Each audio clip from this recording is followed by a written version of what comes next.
This conference will now be recorded. Hey, preschoolers. Bread and butter, marmalade and jam. Let's say hello as quiet as we can.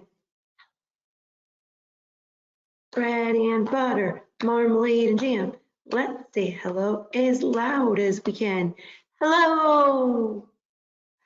Bread and butter, marmalade and jam. Let's say hello underwater. Bread and butter, marmalade and jam. Let's say hello like a cat. Meow. Bread and butter, marmalade and jam. Let's say hello as nice as we can. Hello, preschoolers. I'm so happy to see you all today. Look what I brought to circle time. It's a clock. And our question of the day is, do you know what a clock is used for?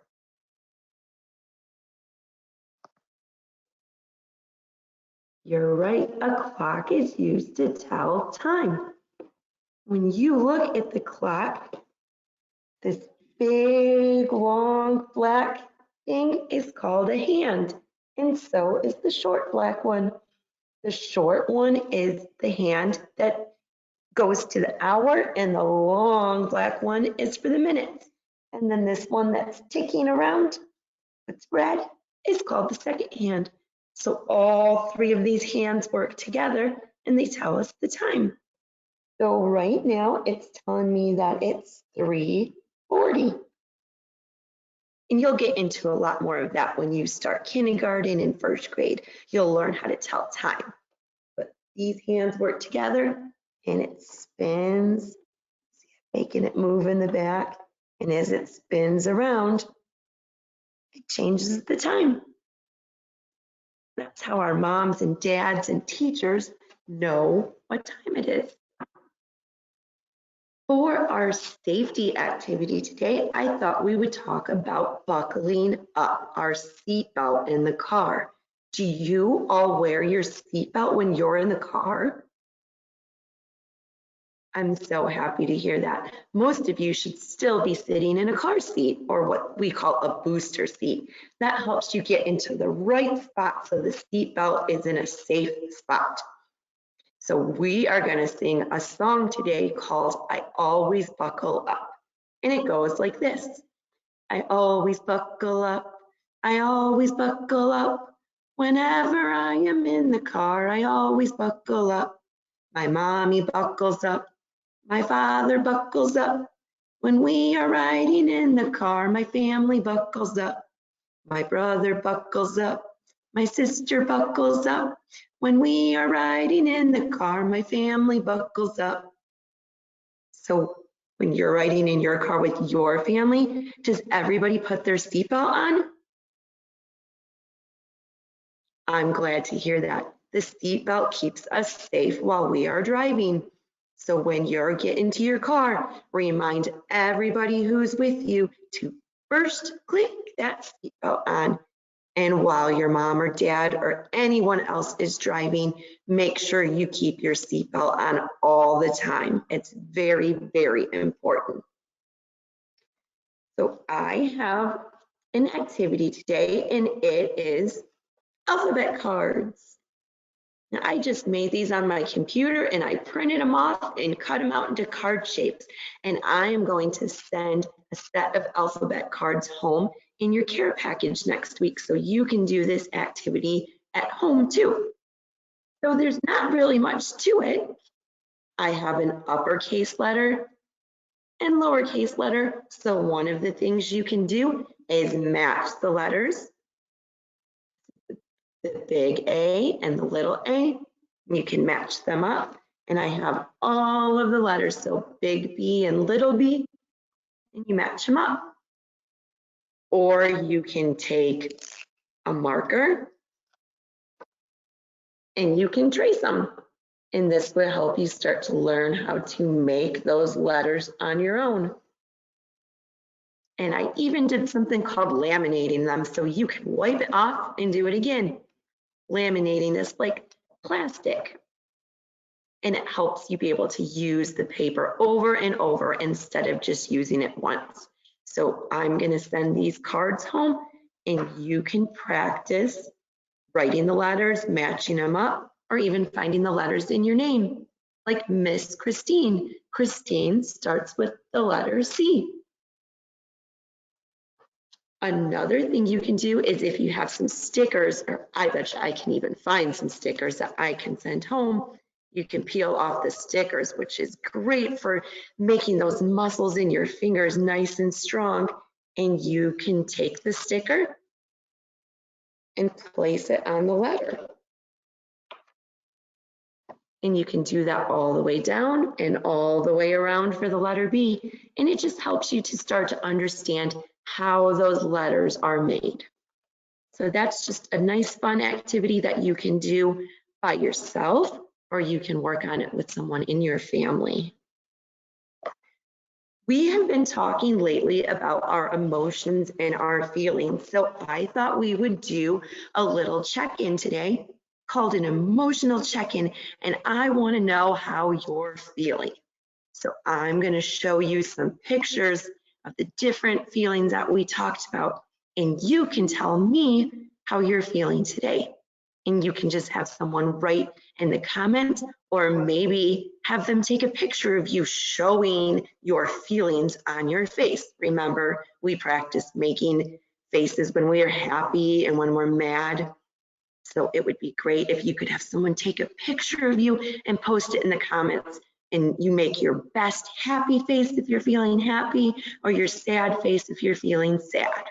So I'm going to show you the pictures to remind you of the different feelings that we talked about.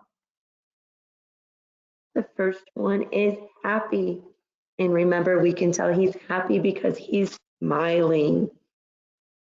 So I am feeling happy today, and I'm happy because I got to come and talk to all of my favorite preschoolers.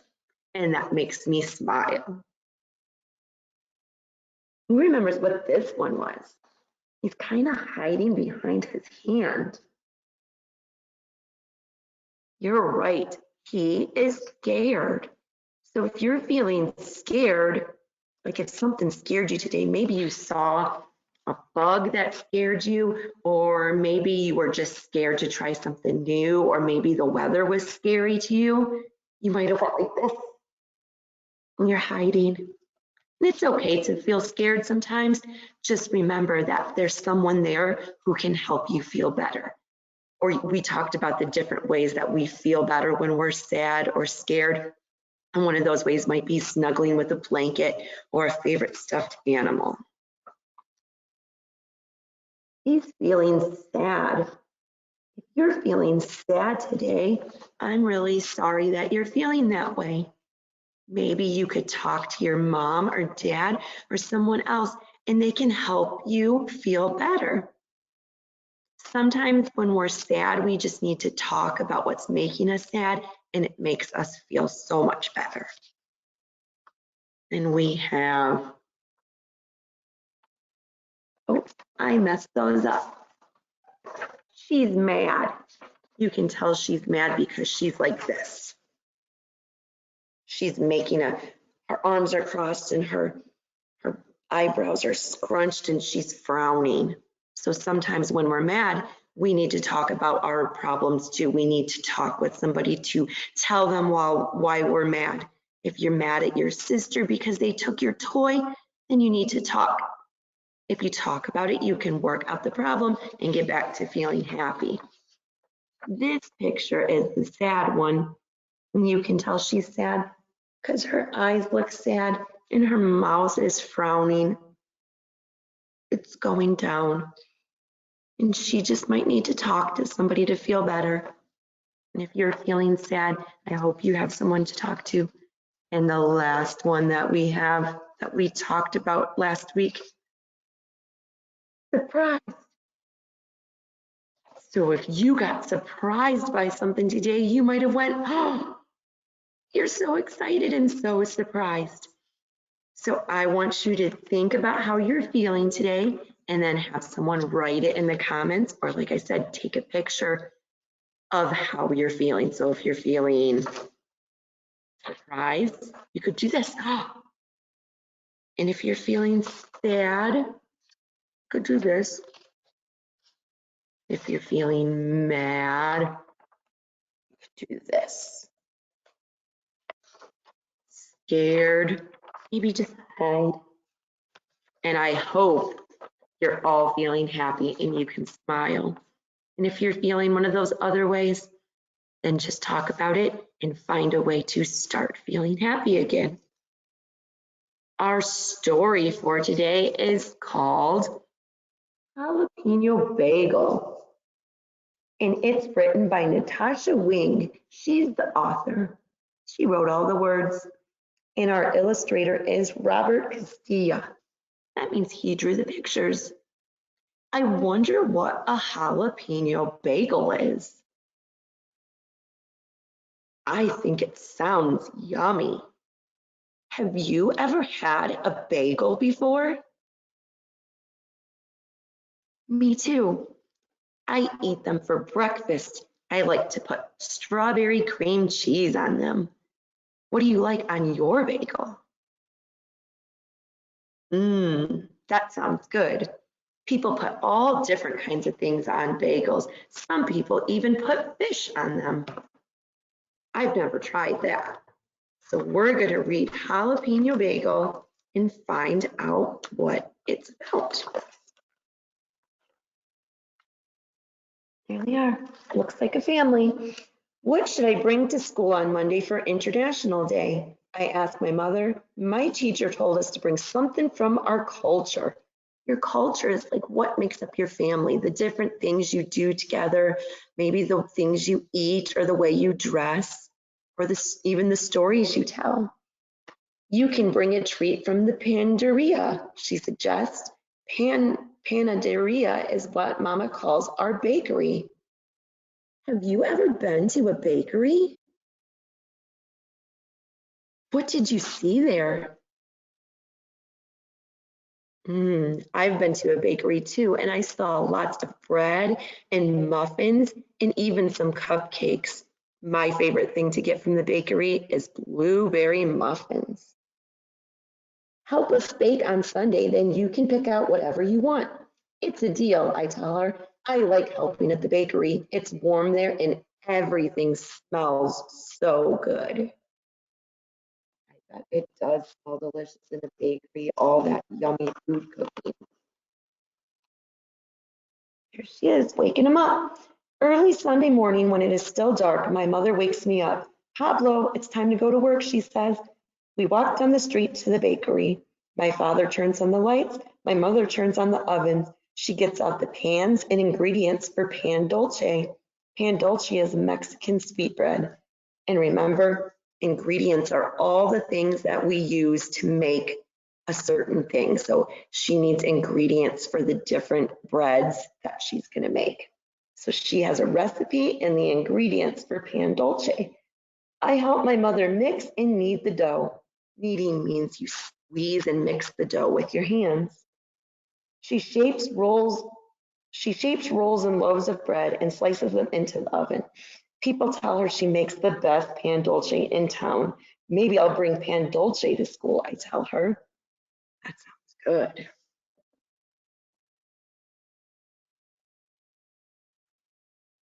She's putting something in the oven. It's a really big oven. Next, we make empanadas de calabasa, pumpkin turnovers. I'm in charge of spooning the pumpkin filling.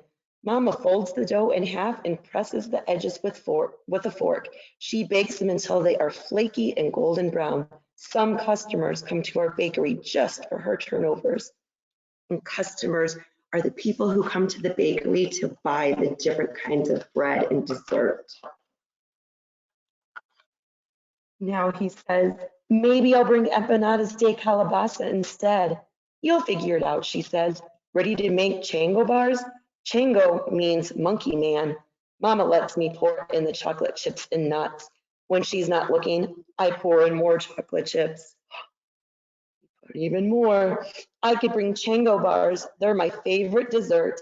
Mine too, says Mama. This batch should be especially good. I put in extra chips.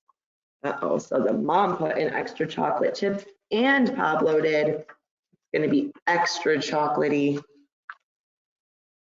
Pablo with his dad.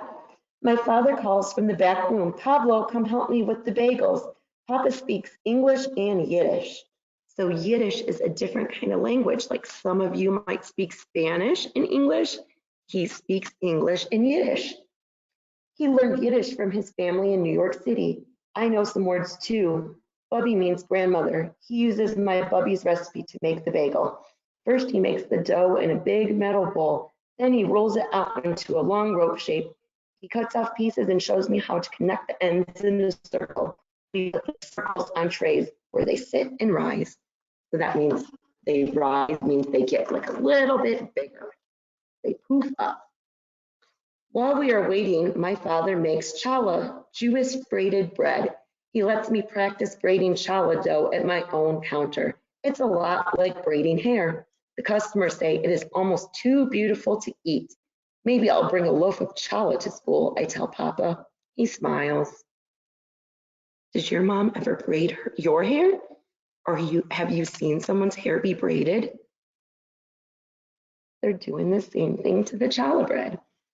When the bagel dough has risen, he boils the bagels in a huge pot of water and fishes them out with a long slotted spoon. That means a spoon with holes in it. I sprinkle on poppy seeds and sesame seeds, and then they go in the oven. Maybe I could bring sesame seed bagels with cream cheese. No, lox. Lox is smoked salmon. My father's favorite bagel is pumpernickel with a smear of cream cheese and lox. I crinkle my nose. Lox taste like fish. Jam is better. Remember, I said some people even put fish on their bagels. Sounds like he's one. There they are, all working together. My mother joins us and helps my father make another batch of bagels, Jalapeno Bagels. There's the title of the book. My parents use their own special recipe. While Papa needs the dough, Mama chops the jalapeno chilies. She tosses them into the dough and adds dried red peppers. We roll, cut, make circles, and let them rise. I can't wait until they are done because I am getting hungry. So it sounds like a jalapeno bagel is a bagel with jalapenos baked into it. Have you decided what you're going to bring to school? Asked Mama. It's hard to choose. Everything is so good, I tell her. I look at Papa, except for lox. You should decide before we open, warns Mama, or else our customers will buy everything up. I walk past all the sweetbreads, chango bars, and bagels. I think about my mother and my father and all the different things they make in the bakery. Look at all those different things they made. And suddenly I know exactly what I'm going to bring. Jalapeno bagels, I tell my parents, and I'll spread them with cream, cheese, and jam. Why jalapeno bagels? Asked Papa. Because they're a mixture of both of you, just like me. And then there's some recipes that tell us how to make the different things we talked about in the book. So Pablo decides to take jalapeno bagels because it's something that his father makes and his mother makes together. So he gets something from each of his parents' cultures. So like his culture is a combination of both. That means he has some from his mom and some from his dad. So that jalapeno bagel covers both of them. So Pablo got to make a lot of special things with his mother and father. What kind of special things do you make with your mom and dad? We talked about that this week when we read Peanut Butter Fudge. They got to make special things with their Nana. If you have something special that you make with your mom and dad, you can post it in the comments or take a picture of it if you make it together. So that is all for circle time today. So we are going to do our goodbye song, and I hope to see you all next week. And post in the comments a picture of how you're feeling and talk about something special that you make with your mom and dad or someone else in your family. So here we go. See you next time. Goodbye, goodbye. It's time to go. Goodbye, goodbye. It's time to go. See you later, alligator. Bye, bye, bye, butterfly. Bye, bye, preschoolers. See you next week.